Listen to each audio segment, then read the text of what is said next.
Hello everyone, आज मैं आपको इको क्लब फाइल कैसे बनानी है वो आपको हम बताएंगे। और ये मेरी फाइल का कवर पेज है। इसमें हमने स्टाफ और बच्चों के साथ एक फोटो लगाई है। अगर आप ये नहीं लगाना चाहते तो आप किसी भी तरीके का कोई चित्र बना सकते हैं और उस पर मोटा मोटा इको क्लब लिख सकते हैं। चलिए अब हम आपको बताएंगे ये फाइल कैसे बनानी है। पहला पेज है जिसे हमने डेकोरेट किया है, एक पेड़ बनाया है और उस पर इको क्लब लिखा है। आइए दूसरे पेज पे चलते हैं। तो हमारे स्कूल में इको क्लब का गठन कैसे हुआ वो हमने लिखा है। तो आज जो फाइल है वो मैं आपको जुलाई और अगस्त की बताने वाली हूँ। और ये जो इको क्लब की एक्टिविटी होगी वो हर मंथ की शनिवार को स्टार्ट होगी। तो हमारे इको क्लब का गठन आज दिनांक 27/7/2024 को प्राथमिक विद्यालय, और मैंने अपने स्कूल का नाम यहाँ पे छिपा दिया है, में eco club for mission life का गठन का आयोजन हुआ। और जो इको क्लब का नेतृत्व है वो हमारे जो इंचार्ज सहायक अध्यापक हैं राकेश बाबू के द्वारा किया गया है। और जो इको क्लब का प्रभारी होगा वही प्रधानाध्यापक या इंचार्ज सहायक अध्यापक होगा। और जो नोडल शिक्षक होंगे या शिक्षिका होंगे वो जो ये हमारे इको क्लब प्रभारी ही डिसाइड करेंगे कि कौन नोडल शिक्षक या शिक्षिका होंगे। उसके बाद जो नोडल शिक्षक होगा वही ही हर शिक्षक के नाम से जाना जाएगा। उसके बाद नोडल शिक्षक को एक सहायक नोडल शिक्षिका भी बनाया जाएगा। इको क्लब के अंतर्गत कक्षा 1 और 5 तक के 3-3 विद्यार्थियों को हमने क्लब का सदस्य चुना है। प्रत्येक कक्षा से कक्षा समन्वयक का चयन किया गया है। इको क्लब फॉर मिशन का लाइव का आयोजन 27 जुलाई 2024 को किया गया है। 27 जुलाई 2024 31 अगस्त 2024 तक वृक्षारोपण अभियान आयोजित किया जाएगा। प्लांट फॉर मदर, एक पेड़ माँ के नाम पहल के तहत वृक्षारोपण अभियान होगा। प्रत्येक विद्यालय में या उसके उपयुक्त सार्वजनिक स्थान पर कम से कम 35 पौधे लगाने आवश्यक है। तो देखिए ये हमारे जो इको क्लब के मेंबर हैं वो कौन कौन बच्चे हैं। तो जो कैप्टन है वो कक्षा 2 की हमने साक्षी को लिया है, और बाकी के जो मेंबर हैं 3-3 वो हमने हर एक क्लास से लिया है।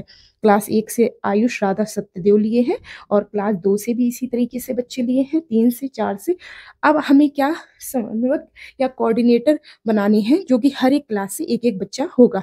तो यहाँ हमने कुमकुम को कक्षा 1 से लिया है, अमित को कक्षा 2 से लिया है, मधु को कक्षा 3 से लिया है, पायल को कक्षा 4 से लिया है, अजीत को कक्षा 5 से लिया है। और इको क्लब के कार्य क्या होंगे वो आप देख लीजिए। प्रदूषण नियंत्रण पर कार्य करना है, पर्यावरण शिक्षा और जागरूकता पे कार्य करना है, वृक्षारोपण और वन संरक्षण के बारे में हमें बच्चों को बताना है, और कूड़ा कचरा प्रबंधन एवं रिसाइकलिंग के बारे में हमें बच्चों से डिस्कशन करनी है। समुदाय में पर्यावरण जागरूकता फैलाना है, पर्यावरण संबंधी गतिविधियां हमें क्लास में आयोजित करानी है। इस तरीके से हमने जो ये पेज है डेकोरेट किया है, जिसमें हमने प्रभारी का नाम लिखा है, हरीश शिक्षिका अर्चना पाल का नाम लिखा है, और जो कैप्टन है हमारी साक्षी उनका नाम लिखा है। ये जो मेंबर है वो है। इस तरीके से आप जो है वो पेज को डेकोरेट कर सकते हैं। चलिए अब हम जुलाई की एक्टिविटी देख लेते हैं। एक्टिविटी जुलाई की जो हमने है वो हर सैटरडे, हर मंथ की सैटरडे को होगा। तो जो जुलाई की एक्टिविटी वो 27/7/2024 को हुई है। एक पेड़ माँ के नाम पर आधारित गतिविधि कराई गई, जिसमें बच्चों ने अपनी माँ के साथ एक पेड़ लगाया और उसकी सेवा करने का प्रण लिया। एक पेड़ माँ के नाम केवल एक गतिविधि नहीं बल्कि एक भावनात्मक और पर्यावरणीय पहल है जो समाज को एक सकारात्मक संदेश देती है। इस तरह के प्रयासों से हम न केवल प्रकृति को संवार सकते हैं बल्कि अगली पीढ़ी को भी जागरूक बना सकते हैं। और मैंने क्या क्या गतिविधि कराई वो इसमें है। विद्यार्थियों ने अपनी माताओं के नाम पर पौधे लगाए, पौधे को पानी देने व उनकी देखभाल करने की शपथ ली। कुछ विद्यार्थियों ने कविताएं व निबंध प्रस्तुत किए। हमने क्लास में बोले थे कि आप निबंध लिखिए, तो इस पे बच्चों ने लिखे और वो हमको दिखाई गई। ये एक फोटो आप देख रहे हैं जिसमें ये कक्षा 2 की छात्रा है हमारी सौम्या, वो अपने माता के साथ इस तरीके से उन्होंने ये पेड़ लगाया है। आप इस तरीके से फोटो क्लिक करके अपनी फाइल में लगा सकते हैं। ये एक हमारे क्लास 3 की जो छात्रा है मधु, ये उनकी माता है, ये उन्होंने एक पेड़ लगाया है। अब हम देखते हैं एक्टिविटी ऑफ अगस्त। तो अगस्त की जो एक्टिविटी होगी वो 3 तारीख से स्टार्ट होगी कि ग्रोथ ऑफ प्लांट्स, पौधों का विकास कैसे होता है, इससे हम कराएंगे। तो 3 तारीख को उन पौधों के बारे में जानकारी ली गई जिन बच्चों के पौधे विकास कर रहे हैं और किन बच्चों के पौधे सूख गए हैं। दिनांक 27/7/2024 से 30/7/2024 तक कुल 25 बच्चों ने पौधे लगाए। आज जब ज्ञात किया गया तो 35 में से 20 पौधे वृद्धि कर रहे थे, बाकी के सूख गए थे। उनमें से पुनः पौधे लगने के लिए कहा गया तथा सभी को गृहकार दिया गया, जिसमें उनसे यह पता करने को कहा गया कि उन बच्चों के पौधे सूखने का क्या कारण है। और इस तरीके से आप फाइल के ऊपर ये चित्र भी बना सकते हैं।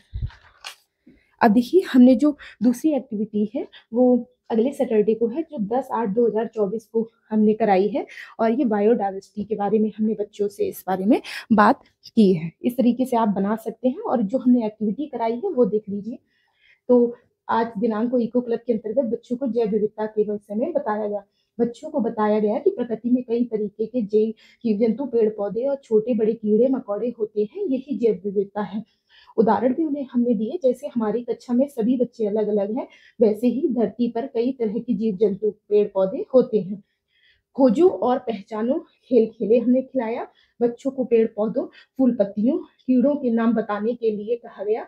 उन्हें अलग अलग पत्तियों, फूल या छोटे पत्थर इकट्ठा करने के लिए दिए गए, वह उनकी विशेषता पर चर्चा की गई। इस तरीके से हमने जो 10 तारीख वाली एक्टिविटी कराई। और इस तरीके से आप बायोडाइवर्सिटी का चित्र बना सकते हैं।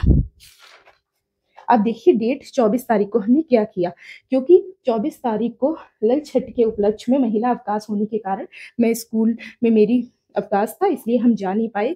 उस दिन के बाद की एक्टिविटी हमने 27 तारीख को कराई, जो कि क्लाइमेट से रिलेटेड था। बच्चों को बताना था कि जलवायु क्या होती है, और इको क्लब के अंतर्गत बच्चों को जलवायु की जानकारी दी गई। सबसे पहले हमने बच्चों से पूछा अब मौसम कैसा है, तो उन्होंने बताया कि गर्म है, ठंडा है या बारिश है।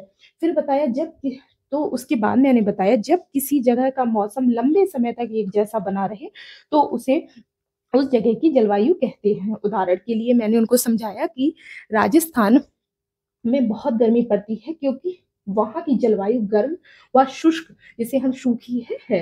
हिमालय में साल भर ठंड रहती है, तो वहाँ की जलवायु ठंडी है। केरल में बहुत बारिश होती है, तो वहाँ की जलवायु आर्द्र मतलब नमी वाली है।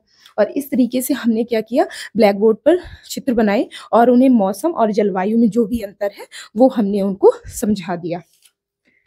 अब हम जो हेल्थ और क्लीनिंगनेस की हमने एक्टिविटी 31 तारीख को कराई, जो कि आखिरी एक्टिविटी थी हमारी अगस्त माह की। आज दिनांक 31/8/2024 को स्वास्थ्य और स्वच्छता के बारे में बच्चों को बताया व मजेदार गतिविधियां कराई। स्वास्थ्य का मतलब शरीर व मन दोनों का अच्छा रहना। स्वच्छता का मतलब हमने उनको बताया कि अपने शरीर, कपड़े, घर, स्कूल व आसपास की सफाई रखना। बच्चों को बताया कि हम लोग स्वच्छ रहेंगे तो हमारा स्वास्थ्य सही रहेगा। व्यवहारिक गतिविधियां हमने भी कुछ कराई, जैसे कक्षा में हाथ धोने का सही तरीका सिखाया कि 20 सेकेंड तक आपको अपने हाथ जरूर धोने हैं। दांतों की सफाई रोज करें। मुस्कान दिखाओ गेम से बच्चों की एक्टिविटी कराई। साफ बनाम गंदा, बच्चों को 2 चित्र दिखाए, जिसमें एक बच्चा हमने साफ दिखाया, एक बच्चा हमने गंदा दिखाया, और ब्लैक बोर्ड पे उस तरीके से उनसे पूछा कि इसमें कौन साफ है कौन गंदा। और इस तरीके का हमने एक चित्र भी ब्लैक बोर्ड पे बनाया कि आप समझिए कि साफ किस तरीके से हम अपने आसपास के एरिया को, अपने घर को रख सकते हैं। तो ये हमारे जुलाई और अगस्त की एक्टिविटी हो गई है, जो हमें हर सैटरडे को करानी है। मंथ में 4 सैटरडे तो होते ही है, तो वो हमको करानी है। आई होप आपको ये हमारी फाइल अच्छी लगी होगी। तो नेक्स्ट टाइम मैं आपको सितंबर की एक्टिविटी दिखाऊंगी कि आप फाइल में क्या क्या लिख सकते हैं। इस तरीके से एक बार और आप देख लीजिए। और ये इस तरीके से फोटो आप जरूर 1-2 लगाइए, ताकि आपकी फाइल रियल लगे, वरना सब फेक लगेगा कि आपने कुछ कराया नहीं है और आपको किसी को भी प्रूफ देने की जरूरत नहीं पड़ेगी। आई होप आपको हमारा वीडियो अच्छा लगा हो, तो लाइक, शेयर एंड सब्सक्राइब करिए। Thank you.